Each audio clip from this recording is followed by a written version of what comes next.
All right, we are live. Well, there we go. We're live. Welcome everybody to the echo chamber.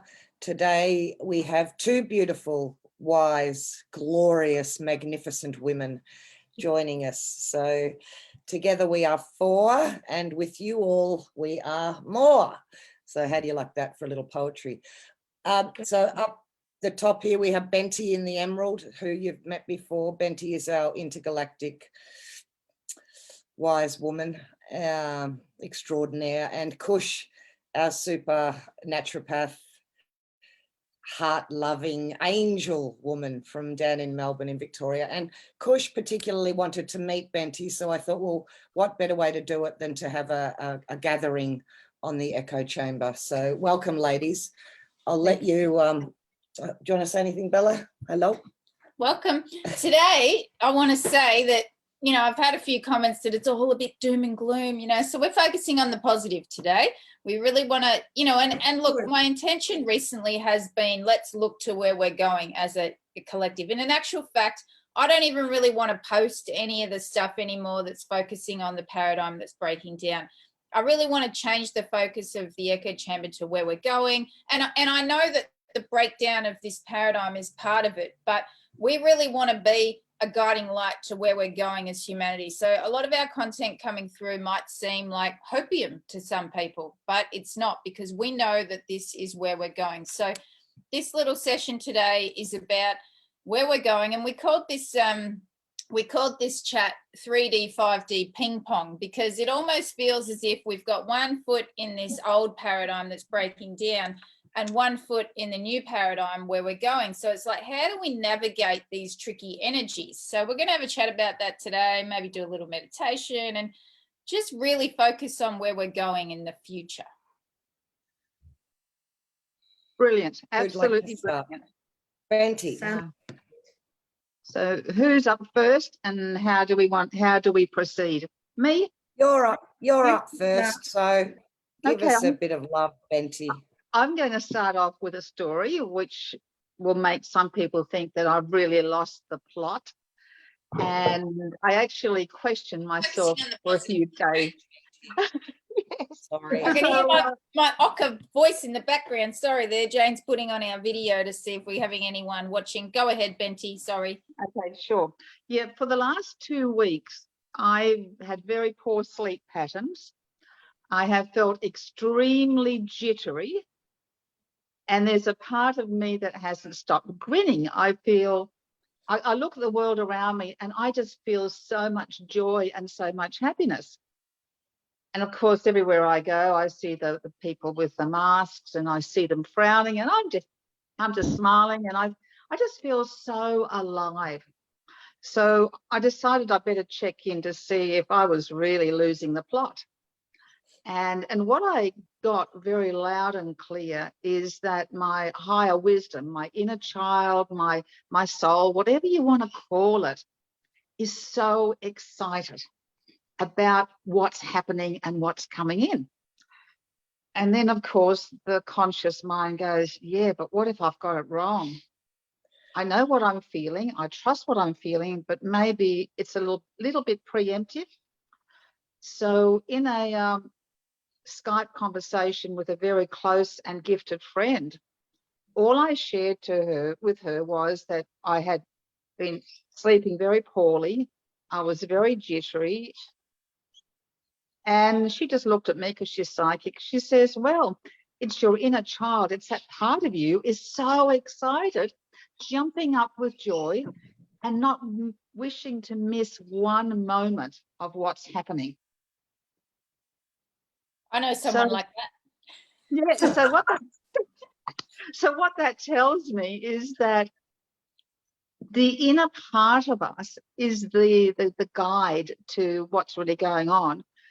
And we've got to get out of this conscious mind and no longer play the game, which I haven't been doing anyway.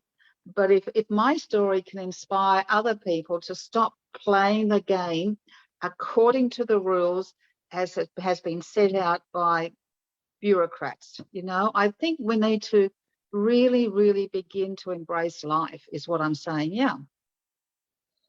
That's my story.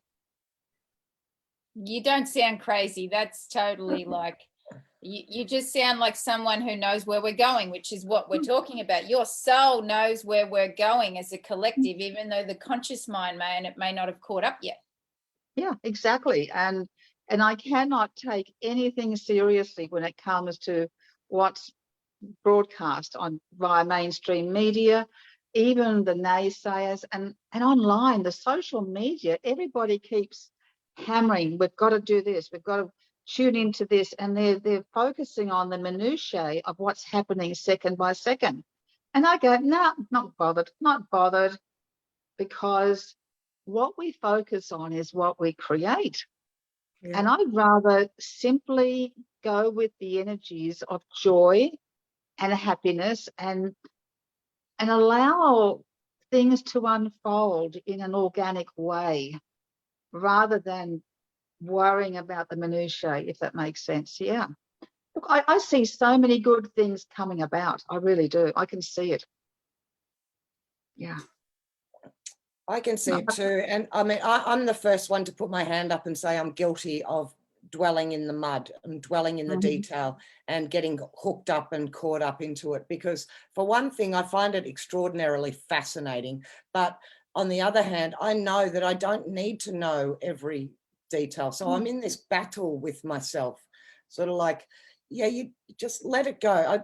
It really hit me today. I was sort of in and out, up and down. And I thought, stop, you have to stop. And I thought, you have to just let this go.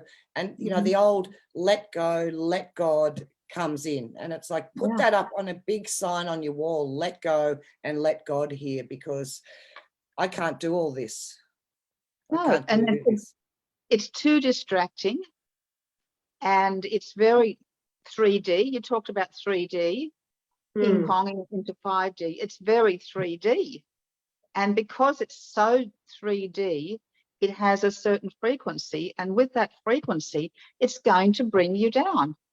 As simple as that. So we really are at the cusp of where we have to choose where we put our energy and what vibration we hold. And it's got to be done globally. It's got to be done globally, and I think it starts with awareness, doesn't it? We have to be aware when we have our foot in the mud. Yeah, yeah. And very quickly extricate yourself and say, this is the way that I do it. I just acknowledge that people are doing it. You know, they're worrying about the little details, about the court cases. And in my mind, I just say, the battle is already over. We are on the other side. Just a simple mental reminder brings back that feeling of joy and hopefulness. And I'm going to common law meetings, which I'm absolutely loving. However, am I taking them really seriously? No, I'm just doing it for my own understanding, because I know that I will not be engaging with the common law practices once we shift away from the 3D. However, it doesn't hurt to have a broad sweep knowledge of it. And I'm doing other things that interest me now that I wouldn't have entertained doing some time ago. But for me, they're all in preparation for where things are heading, so that it will be easier to navigate. And we have to do this on an individual level, because one of the things I'm seeing very, very clearly is that we have so much knowledge, talent, skills, experience within our communities, and people are going to be able to share all of these skills, all of this knowledge in new ways. I don't have to know it all. I don't have to be a master of most things. I simply have to follow what feels right for me, and where appropriate, offer assistance if needed. You know, we don't have to be involved in everything, I guess is what I'm saying. You know, just simply follow what's in your heart. How do you find it, Push, navigating your way through these days? You're down in Melbourne, so you've experienced the heaviest lockdowns here in Australia. So how do you navigate through that? I think for me, it's been getting out in nature every day, and it seems to bring a peace. And also, I think when you sit in nature, you tend to think about other things rather than the normal run of the mill. You know, I sat in the park the other night and I was looking at all the different leaves, and I was thinking, what a genius this source is. I mean, every different leaf shape, the colors, when they need to fall, when, you know, like suddenly this epiphany and I've never looked at it that way, you know. But like Benty said, you get this knowing that it's all going to be okay. And I know that it's so chaotic at the moment that for someone who's still not focused on the 5D, it might seem like you're talking nuts. Like, what are you talking about? Look at this, look at that, look at this. But I choose not to. I mean, it's there. I'm not saying it's not there, but it's what you focus on. So where you give your focus, energy flows. And that's what Benty said, you create more of or less of. So for me, it's just finding things that are simple, but that can keep you grounded when times are rough. And also it helps you to help others then, because you can then put a hand out. When they see your example of how you're living, they might say, well, I want a bit of that. What are you doing? Why are you not in fear? You know, or why are you not acting out? I'm not saying I don't have bad days. Of course I do. But I know how to pull myself out of that and not stay in there for longer than 5 or 10 minutes, because I know if I do that, everything around me changes, you know? So just learning to become aware of your thoughts, bringing yourself back to the moment, and then starting again. And as you do that, you train yourself and you start to become a master of your thoughts. You don't let in what you don't want. And yeah, and I just think, like you say, the light is already won. This is just noise. It's just noise. And yeah, there's some horrible noise. Some things that wrench your heart when you see them. But you know that everyone's come here with a contract. We've all got our own different contracts. We've come here to play out a role. And that's what we're doing.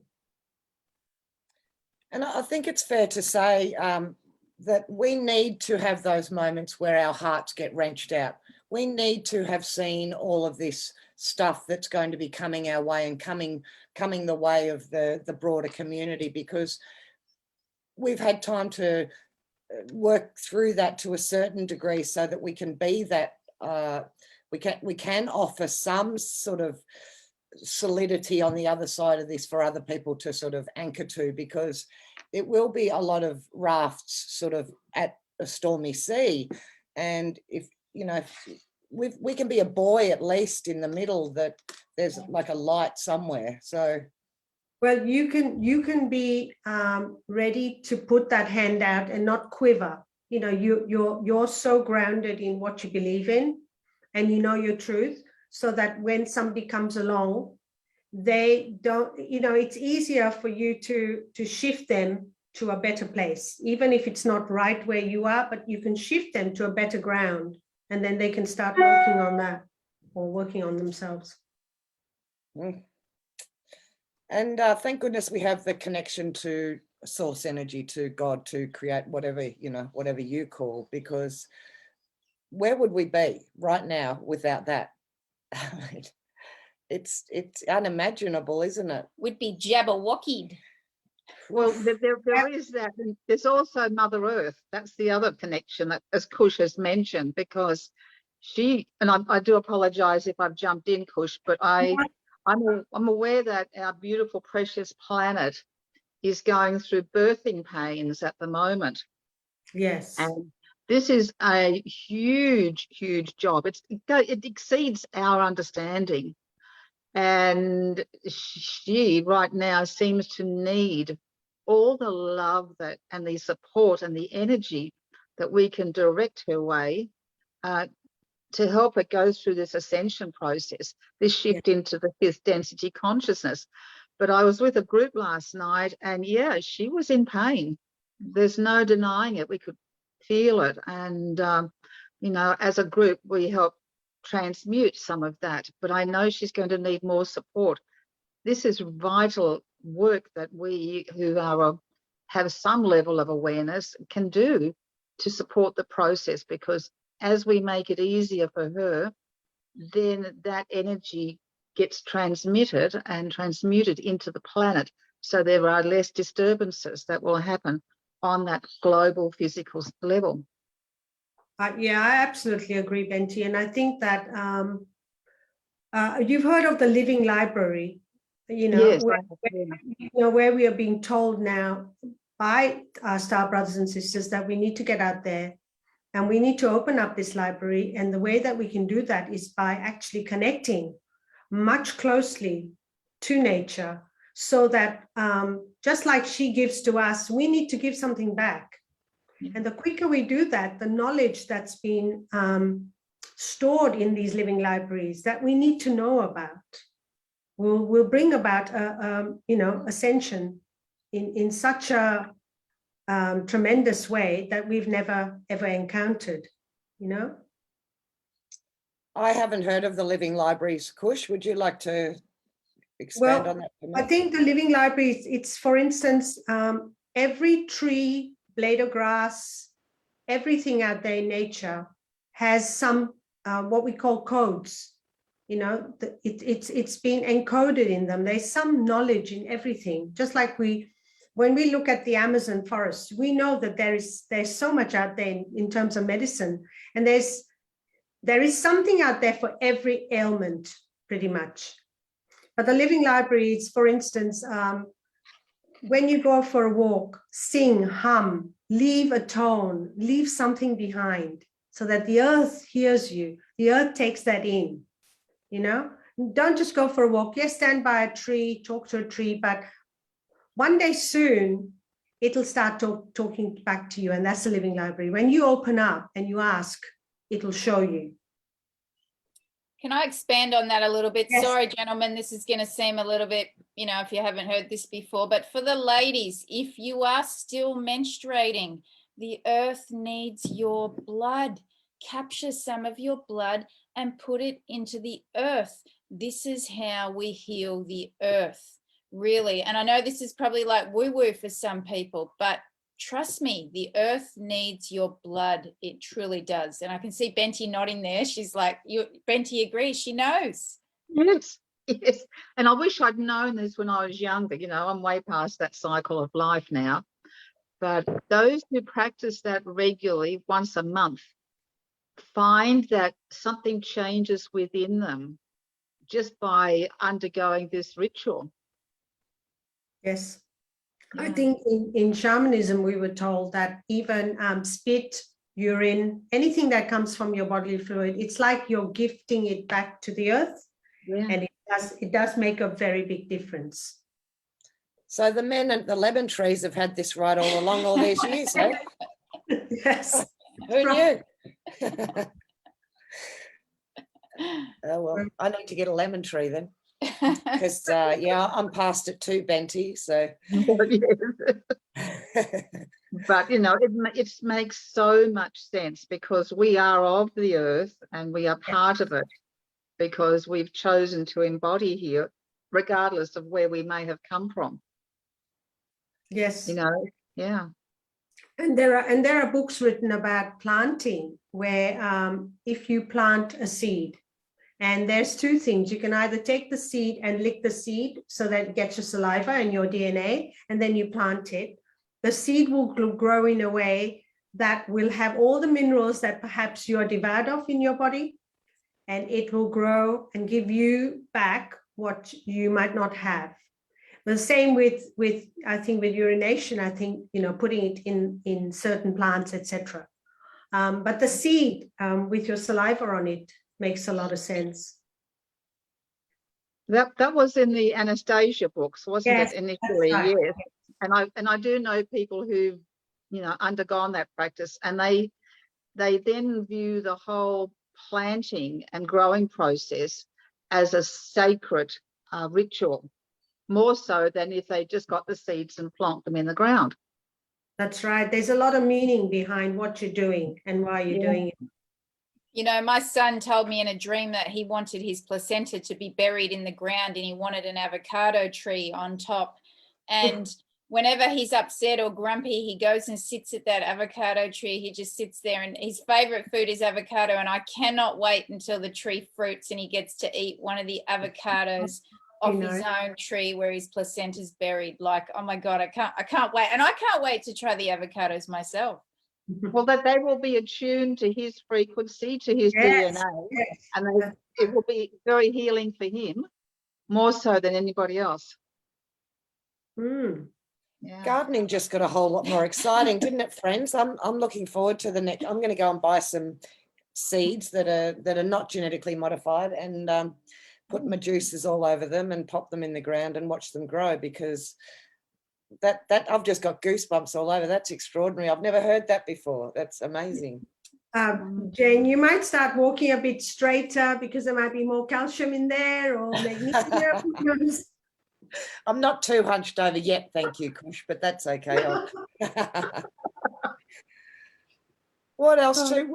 We'll take this a little bit off planet now. We're having a conversation with Kush, and we were talking about a conversation we were listening to that Gene Decode was having about moving into the 5D, and whether there's going to be a sort of a quantum timeline split, and whether either the ones that had moved into 5D were going to be for a period of time perhaps taken off planet and put back, or what? Do you have any sort of insight into that, Benty, at all, whether there'll be a... Yeah, look, I've heard this theory for so long about being taken off planet. And I had some experiences when I was living in Arizona that I'd like to share with you that may put a different perspective or slant on things. When I lived in Arizona for 2 years, somewhere between Flagstaff and Sedona. And so it was, you know, I'd go down to Sedona and I would often go with an elderly gentleman. He was a trained shaman. He trained with the Guatemalan, Bolivian, a number of shamans down in South America. And we'd walk along, and then in some places, and it only happened about 2 or 3 times, but it was very strong, there was this very different vibration, very, very different frequency. And so I would tune in, and I would start to get telepathic communication from this energy. And it turned out to be from the Anasazi Native American tribe. Now, the Anasazi was, once I started doing my research, turned out to be that they were one of those tribes that were here one day, gone the next. Like Machu Picchu kind of thing. Yes, yeah, it's totally here one day, gone the next. And so they never suffered massacres like many of the other tribes did. They were gone before the whites got to them, okay? So it turned out, because I ended up having quite some interesting conversations, and the words of those conversations don't stay with me. I'm there, they come through, I share them with my friend Carl, and we talked about it at length. The way that we understood it is that the Anasazi had transitioned into permanent state of 5D consciousness. They are still with us. They are still on planet Earth. They exist in 5D, not 3D. So it's like we've got this planet where you've got different layers. You've got those who are functioning on 3D, those who are, 4D, because we do know that there are some within the Earth on 4D, and then we've got those on 5D. Now, currently, the energy on this planet is pretty dense. So those of us who are really working to raise our own personal frequency, we find it difficult to be here, but we're not there yet. We're not on 5D. So in some ways, my theory is that as there are enough of us that shift into the higher levels of 5D, we will get to experience life the way that we do now, but without the 3D heaviness, and we will still be here. We will simply be in a different density of consciousness. I don't know if it's true, but anyway. I'm with you, Benty. I think exactly the same thing. The vibration is a frequency, and the vibration is the destination, not the actual planet per se. Yeah. Well, where would they take us all? You know, people are talking about us being lifted off and put somewhere else on an identical Earth. Yep, that may be the case. The way that I channeled it was that as the frequency shifts within us and we keep becoming stronger and stronger in the higher density consciousness, we end up becoming invisible. We will not be seen by those who are choosing to remain in the lower density. So we can just as easily walk into a shop, wait to be served, and be totally overlooked because no one can see us. You know, I've had that experience happening to me in restaurants, people coming and sitting at the table, and I'm like, hello, hello, and they literally don't see me. I've had it crossing the road where cars like constantly try and hit me. They literally don't see me. So, you know, this is going to start happening more and more when you're, you know, and I'm sure that I'm jumping back and forth between frequencies, but when I'm here, people do not see me. So I have to be really mindful when I'm crossing the road. I have to be really mindful when I'm doing things where I need to be seen, right? I understand. It's happened to me countless times. So I know what you're saying, and it's a reality. And you've almost, you know, if you're waiting to be served somewhere, you've almost got to bring yourself deep down into your body and speak up aloud and say, excuse me, I was next and I'm still waiting. And you sound like a grumpy old bitch. But I think that's so true, because there's a thing called the 0 point, and when we reach that, and that's what 107 was saying, when you reach that level of frequency, you're right, you become invisible to the 3D, and so we will be living. I don't think personally we're going to a new planet. I think we're going to stay. The planet's going to change. I've also heard through Marina Jacobi that the new Earth is called Aria, not Gaia. Gaia will, you know, Gaia's it's exiting and then Aria's coming in. But this 0 point is when we reach that level of frequency where you might exist side by side, but you won't attract any 3D because you'll be in 5D. You'll be attracting more 5D. And then the 3D will just be, you know, obviously they're going to grow and go to 4D or 5D, depending on what they've come here for. But people will move on and do what they need to do, because we know, I do believe that we've all come here with such a different contract that we know it's like it's instilled in us, and we know where we're going and we know what's going to play out. We might not know everything, but we know, we feel it in the deepest part of us. I think that's what I feel like. There's something in there that tells you that even though it's not as bright as it could be right now, we know that we're moving somewhere much brighter.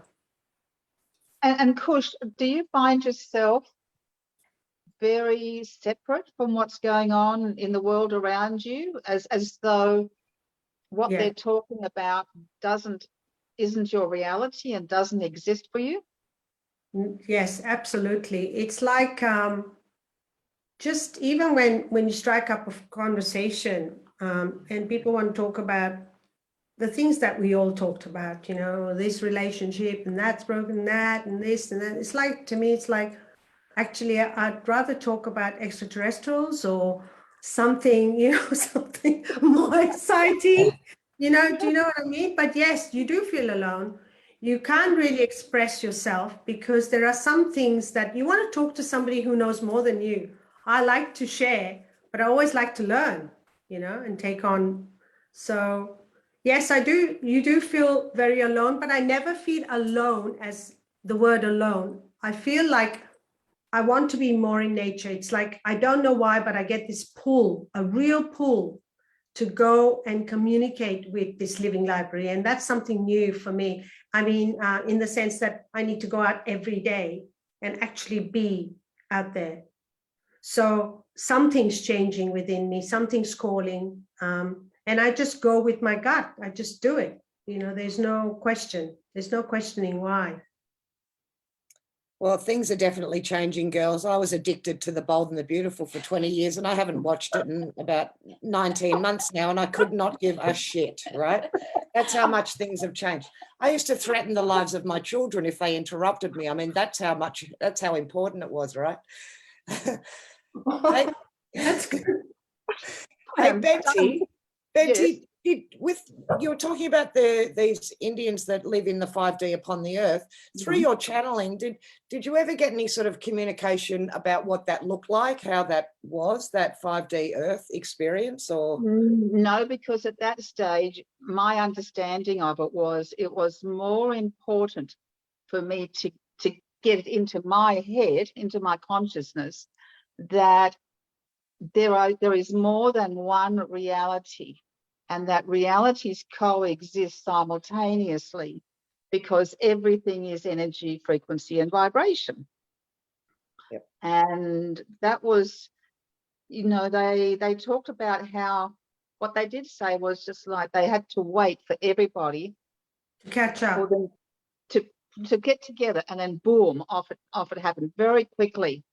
And they had no regrets about leaving this lower density behind. I can tell you that much. Not one regret. I wanted to touch on something, and this is something that might affect a lot of people that are listening, and they might, you know, resonate. And I'm sure you ladies that, you know, have your own businesses as well. I want to talk about business in 5D and in the multidimensional reality, because I have 2 different online businesses, and I've known since 2013 that they were 5D businesses being channeled through me. The business is the entity, right? And everything I've created, I know that it resides on the other side of this quantum shift, but it's ready now.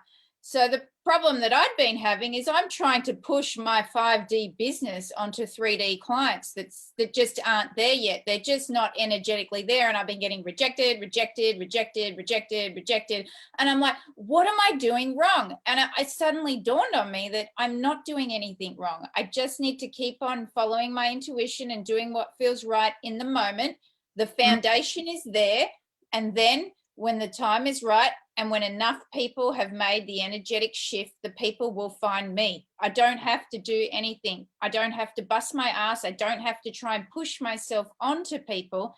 I just do me. Has anyone else found this in business? Yes, I've changed, mainly because I'm retired, and so I'm not dependent solely on the work that I do.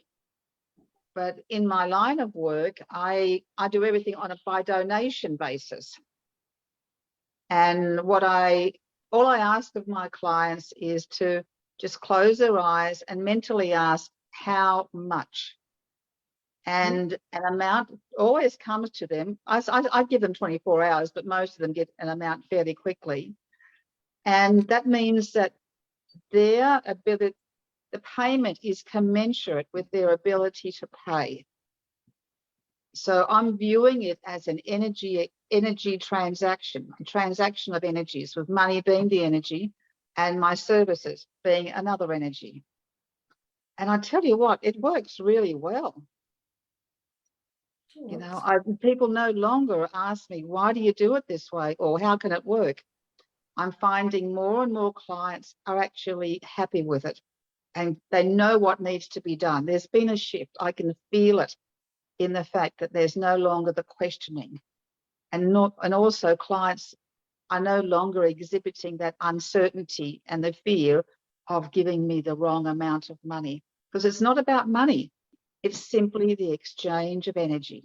Yeah. So what about Kush? Has she? Yes, I've been a naturopath for 14 years, and I also do some coaching and meditation, mindfulness meditation. I've never actually advertised for my business. I think people just find you, and Mhm. so it and also referrals. Clients always refer you, which is so wonderful. So in my third year of practice, I just started to get referrals, and I've never looked back really. I'm not saying that it's been easy. It was really tough the first 5 years of getting the business off the ground properly. But I think once you, I don't know what the word might be, but once you just believe that, you know, the business will come, you know, and you put it out there, I think then you do attract the right clients. Sometimes you attract the wrong clients, in the sense, and when I say wrong, I mean they're not a good match for you. There might be a better match for somebody else.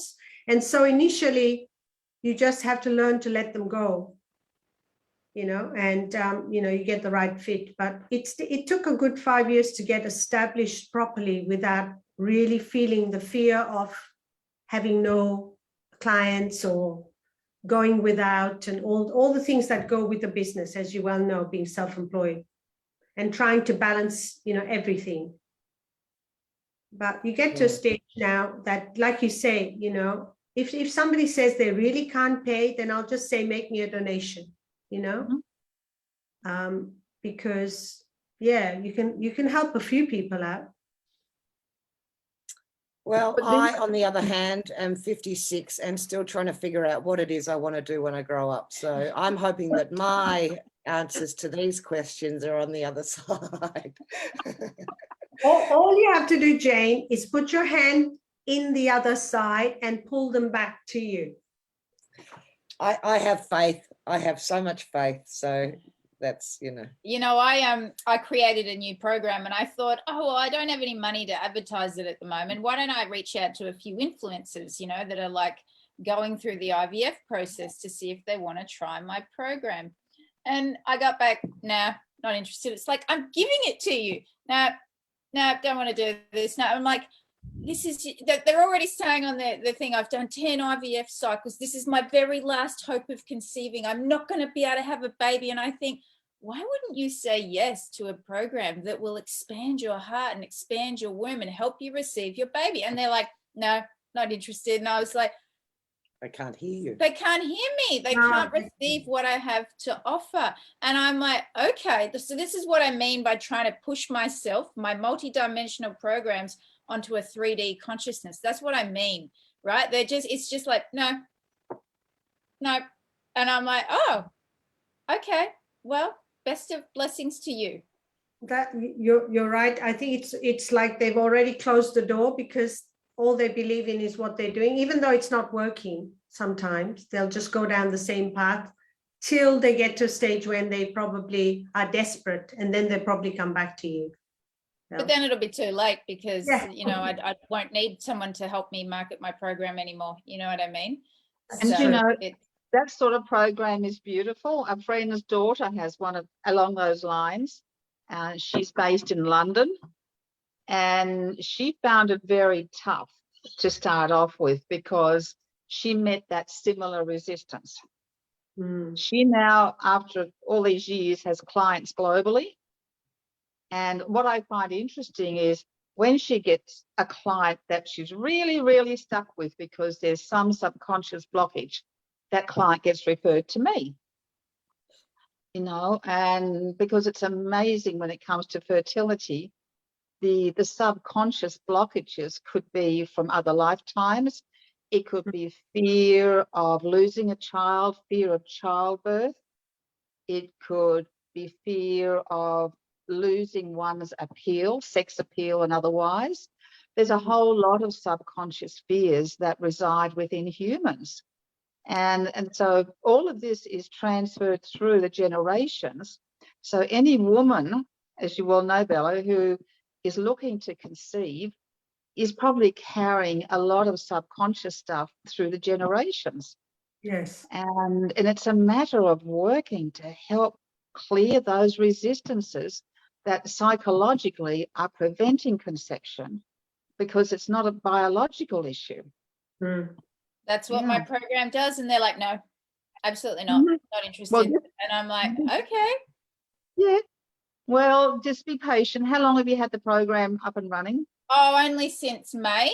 I mean, I've had Okay. quite a few women do the program, and the ones who are emotionally and energetically ready have conceived the first time every time. Yeah. And the testimonials I've had have been fantastic. So when they say, no, absolutely not, I'm like, but it can help you. No. Just allow those that it's worked for to give your name and your contact information to those who are ready for you. So it's Because just about being patient with divine timing, right? And not Yeah. trying to push energetically. That's what I'm saying. I have found myself trying to push rather than receive. Yeah. Do you have a sort of ritual that you do in the morning before you start practice, or before you start work? Do you do anything, Belle? I go surfing, but no, the ritual you're probably talking about, no, I don't. Not at the moment. I have in the past, but at the moment, no, I'm surviving on 5 hours broken sleep with a toddler who's only slept through the night once. Oh, yeah, no. Just even when you're surfing, if you just open yourself up and say, how can I be of service today? How can I be of service? And you might put that out there and get people that want you, rather than, like you say, put it out there. Because obviously the work you do is amazing, because it's not something that's in the mainstream. So for somebody who's never heard of that, it might sound very foreign to them, and but yeah, and I want to touch on this, that every woman that said no, I was like, oh, okay, I'm curious, I'm going to expand a little bit on their social media. They were all, and there's nothing wrong with being religious, but every single one that said absolutely not was very religious. And I thought, oh wow, isn't that interesting, that opening yourself up to communicate with your baby before you conceive, opening your heart and your womb to magic, working on your patterns, and religion seemed to not go. It seems to be like they label it as evil woo-woo. yes. Well, I would say, religion is 3D. And look, even the Dalai Lama, for all that we know about him, basically said that if he had a choice between spirituality and religion, he would go for spirituality every time, because it's all encompassing, non-judgmental, there's no strict guidelines, because it comes from within. Yeah. So Yeah. it seems like religiosity feels like it's like people choose it to sort of, it keeps them stuck. If they're choosing Christ over all else and nothing else, or whatever, I'm all up for Christ. I think Christ consciousness, beautiful, it's all magnificent. But people who anchor into Jesus Christ on the cross, they sort of get stuck on the cross with him, don't they?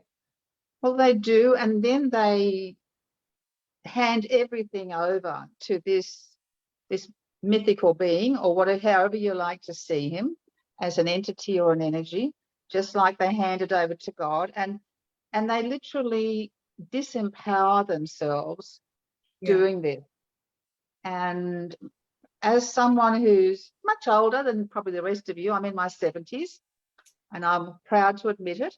As someone in my 70s, if there's one thing that I've learned over the decades, it's that a closed mind means a narrow life. And that when you have a willingness to unlearn what you've learnt, there's a whole new richness and dimension to life, because having an open mind means that you can then begin to explore phenomenal stuff that once you never would have considered as being real. Yes, So, absolutely. I think religion's all about, well, it's not all about, but part of it is about control. So, if people feel that they need to go down a certain pathway and have rules and regulations, then they don't really go out of that, because they feel if they do that, they would be doing a wrong. And there is no right and wrong when you come from who you are and from your own spirit. But yeah, unfortunately, it is the way. And some people seem to find that that's all they know, and that's what fits with them, and that's fine.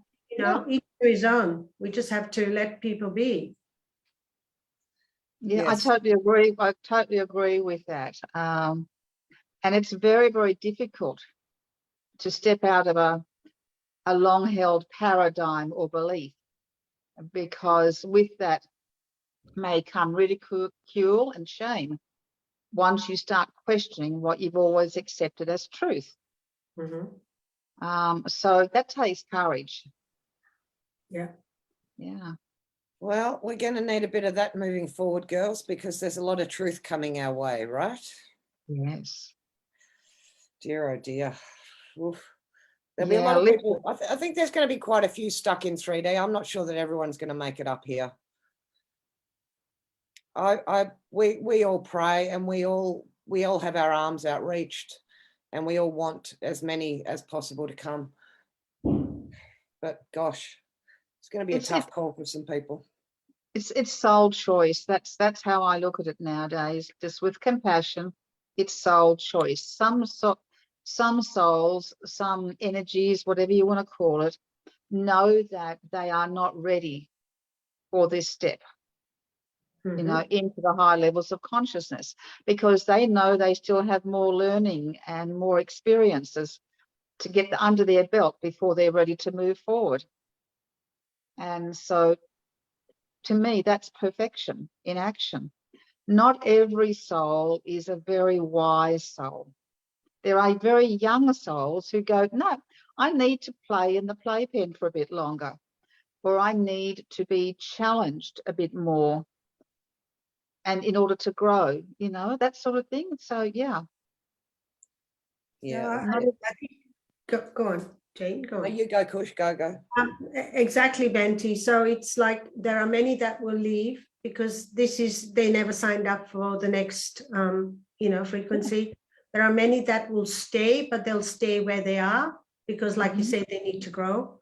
And then there are many that have come here to say, no, this is my chance to ascend, and I'm going to do it no matter how hard. So yeah, we're in so many different places, and everyone's just where they're meant to be. That's all we have to, that's the way we have to look at it. There's no judgment. Absolutely none. And I'll take what you've said and just add an extra layer to it, because I had this awareness recently that, you know, we're talking about ascending. There's quite a lot of us on the planet who don't originate from this earth. We actually, you could call us starseeds or whatever else, but we are not from this earth. We are from other galaxies, other constellations. And we consciously made the decision to go into a very limited human form, one with restrictions, one with rules and regulations, because we knew that our energy and whatever knowledge we've brought with us from elsewhere would be needed during this time, and also during the time of establishment of a new reality. So there are many star seeds upon the planet that for them a shift into the higher levels of consciousness is relatively easy, because that's where they've come from. They don't have to work as hard as those who are working their way up slowly. So yes, it's really interesting. We're going to have a real good mix. But I see that the star seeds, once we do get into that high level of consciousness functioning, are going to bring a lot of knowledge and skills and information that they've brought with them, but which has been untapped until now, or until the time is right. Yeah. Hope I'm making sense. Yes, I agree. You're absolutely right. And each one comes from a different planet. So they've all got different traits that they bring. And because they've probably lived on other planets where they've already gone through ascension, they know what it was like, they know what they've experienced. And so they can use that to their advantage again to bring ascension to another planet. Yeah. Yeah, I agree. You said that very nicely, much better than I did. Thank you. Well, can I just share a story? So I went 2 or 3 years ago, I went to a lady here in Melbourne who she's a starseed of some sort. I don't know what, and I didn't know anything about starseeds then. It's about 5 years ago. And when she was doing her session with me, she said to me, "You're not from here." And I said, "What do you mean?" She said, "You're not from here. You're very tired. Your body's tired. You've been through the wars. And, but it'll get better soon." She said, "You're from somewhere else." And I said, "Yeah, well, aren't we all? Aren't we all from somewhere else?" But it's the first time that I heard someone say that. So, and I didn't know anything about starseeds then. Yeah, another wake-up call. Yeah. Oh yeah, I'm a late learner. This is all kind of new. I've had a broad mind and a curious mind for many years, but there's a lot of these things that they haven't made sense until the last sort of couple of years. It's like, oh yeah, okay, well that makes sense now. Yep, things seem to be clicking into place. Yes. It was a lot more challenging when I started about 30 years ago, because the energies were different 30 years ago. And it was such a, I don't like to use the word struggle, but it was more painful to learn and to accept the fact that I wasn't from here, because I really didn't know anybody else who wasn't from here, if you know what I mean. Yeah. Yeah, I think it's a bit shocking when you don't know and somebody says that to you, because it's not something we are taught in school. It's not something, unless you picked up books and you've read about this. And I only read about different starseeds, I would say, in the last 3 or 4 years, really understood it. So, but now there's so much out there, and so many groups out there who are educating others who know more than you. And so people are learning and asking, well, what starseeds, what are your family, traits and all that kind of stuff. Girls, if we're curious to find out, how do we go about finding out if we're starseeds or if we're from other places? How do you know? Well, if you've watched this video right until now, I guarantee you're a starseed if you've been watching the whole thing all the way through. Yeah, look, that's a difficult question, because I knew from the time I was very, very young, before I even went to school, from the time that I was about 18 months, 2 years of age, I knew I wasn't from here. I just didn't know where the hell I came from. And I ended up, like many people of my generation, having to close down for a while because my parents freaked out. And when I sort of snapped awake, about 30 years ago, I really wasn't sure, because different aspects of different constellations held a lot of appeal. And for a while I went, oh, I really like the angelic realm. I'm really comfortable there. I would communicate with them. Yeah, I must be from there. But then that changed. And then I went to the Arcturians for a few years, who taught me a lot. And I'm going, yep, this is where I'm from. No. Then the Pleiades and so forth. And believe it or not, it's only been in the last year that I've actually discovered I'm really from the Andromedan constellation. And I know zilch about it, and I don't need to read anything about it. All I need to know is that I've chosen to be here, and I've got my family with me pretty much 24/7 now, finally. So at one stage I asked, why is there so much confusion around figuring out where I'm from?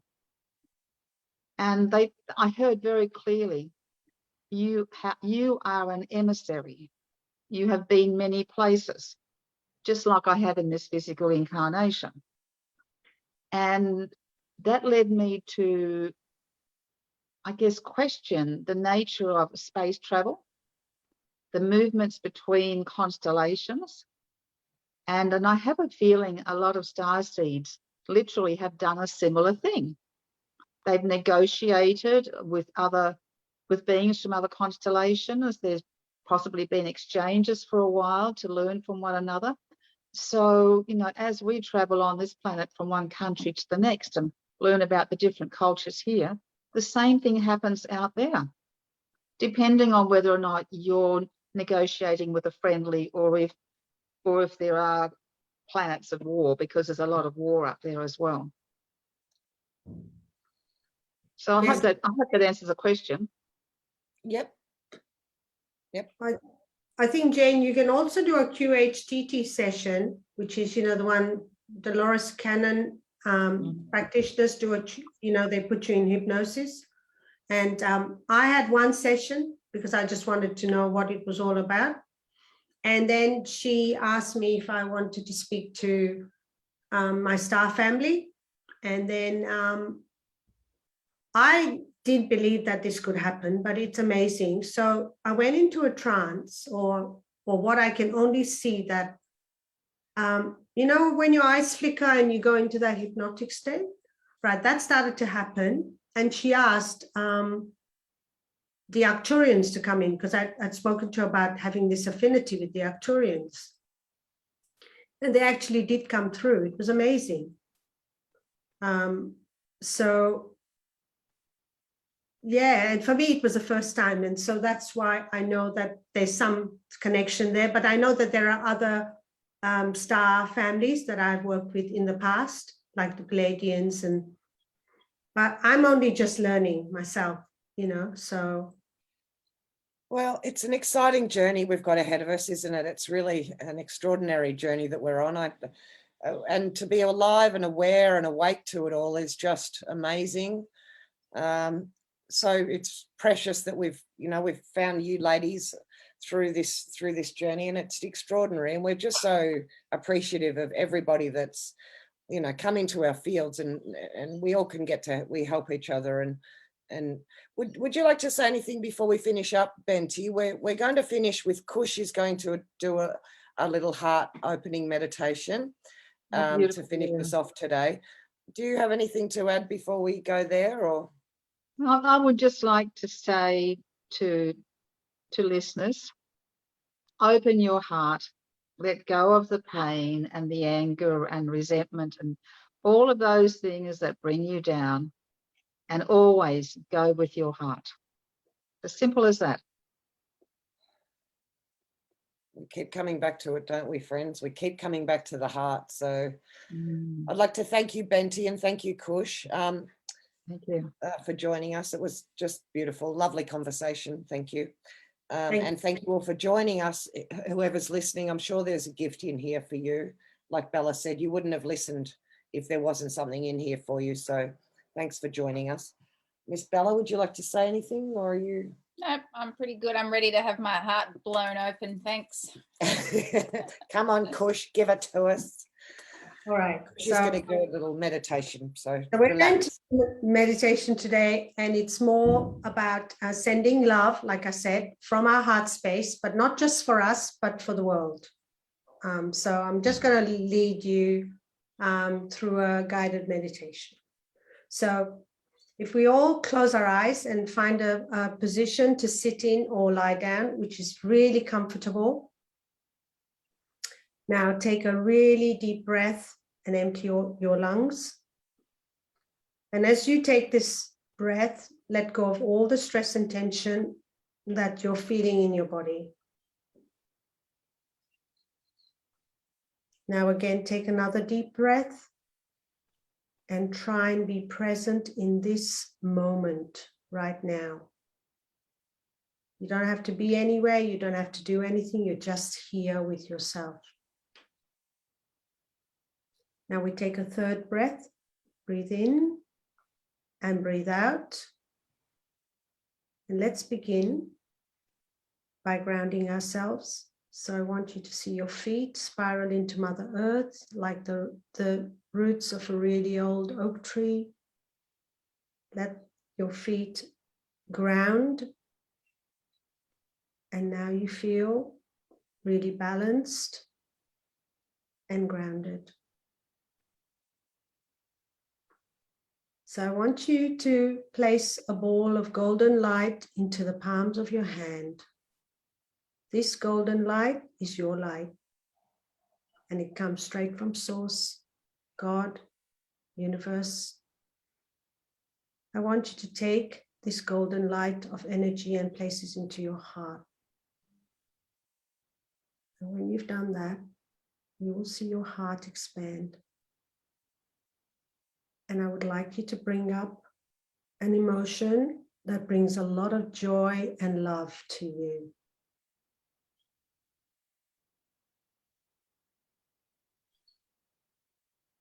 Now, see this beautiful golden light expand from your heart, and as it flows out into your body, you are a ball of gold light, and this light is just love. So every cell in your body is vibrating with love now. Now gradually see this beautiful golden light flow out of your body into your aura and further out into your home, showering everyone that lives there with love. I see this beautiful golden light flow further out, all the way out into your country that you live in. You are bathing everyone with this beautiful golden light that says, there is love, there is protection, and there is freedom for everyone.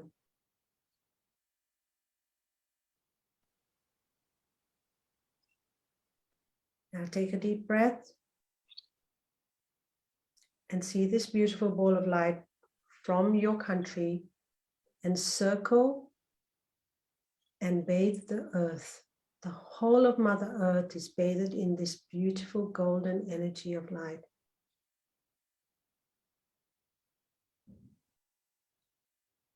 Stay there for a little while.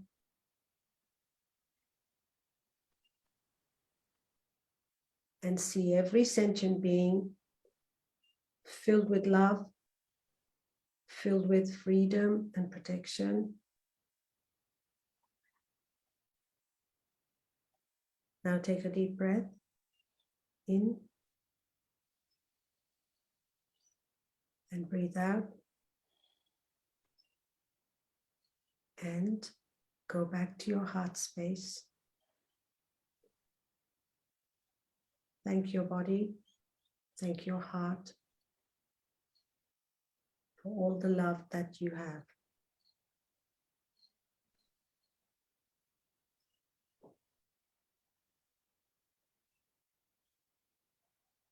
May the blessings be,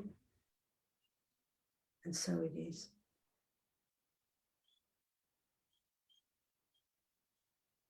And when you're ready, you can open your eyes.